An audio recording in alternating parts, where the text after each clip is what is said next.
हम ना वहाँ जा रहे थे एग्जाम लेने, और वो अहमद है ना, वो हमारे पास आया, कहता मुझे ले रहे हो, हम कहते चलो आओ चले। आपने कुछ किया था? ना। पक्की बात है? किस क्लास में पढ़ते हो?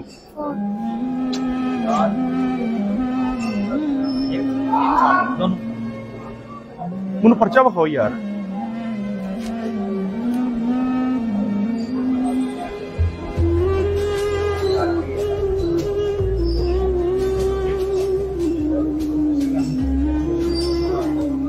बड़े बड़े घटिया और बड़े बड़े झूठे पर्चे आपने अपनी जिंदगी के अंदर देखे होंगे। जो पर्चा मैं आज आपको बताऊंगा मेरे पूरे प्रैक्टिसिंग करियर का सबसे घटिया तरीन पर्चा है। मेरे साथ दो बच्चे खड़े हैं, एक की उम्र 7 साल है, एक की उम्र 12 साल है। इन दो बच्चों के ऊपर फैसलाबाद के इलाके डिजकोट के अंदर एक पर्चा हुआ है, और पर्चा है 376 का। आम लोगों को शायद 376 की समझ ना आए, मैं आसान अल्फाज में बताऊंगा। इनके ऊपर जना का मुकदमा है। इन दो छोटे छोटे बच्चों के ऊपर जना का मुकदमा है। प्री रेस्ट बेल इनकी सेशन कोर्ट फैसलाबाद से खारिज हुई है, हाई कोर्ट में इनकी प्री रेस्ट बेल चल रही है। ज्यादती वाला मामला यह है कि इनकी क्वैशमेंट के अंदर मुझे सुनने में आया, इनके दादा मेरे साथ खड़े हैं, कि क्वैशमेंट के अंदर वकील साहब भी पेश नहीं हुए, जिसकी वजह से वो डीएनपी हो गई है। अफसोस की बात यह है कि जहां पर पाकिस्तान पीनल कोड के अंदर एज लिमिटेशन लिख दी जाती है कि इस पर्टिकुलर एज के ऊपर अगर बच्चे ने कोई ऑफेंस किया भी हुआ है तो वो कोई ऑफेंस नहीं है।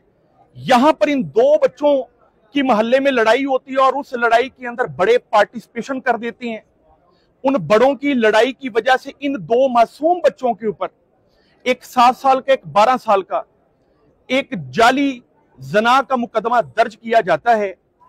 बदकिस्मती यह है कि फैसलाबाद से ये आज मेरे पास लाहौर में आ गए हैं।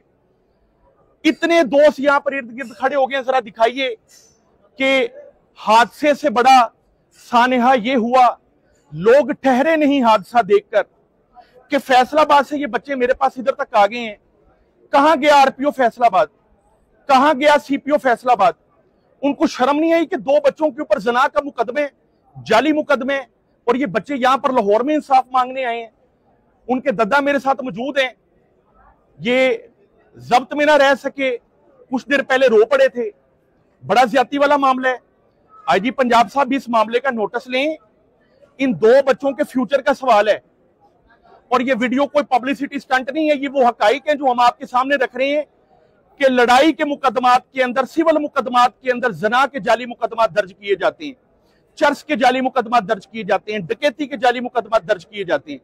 बराए मेहरबानी इन दो बच्चों के फ्यूचर का सोचिए, और जो जो दोस्त इन बच्चों के लिए जो कुछ कर सकता है वो लाजमी करे।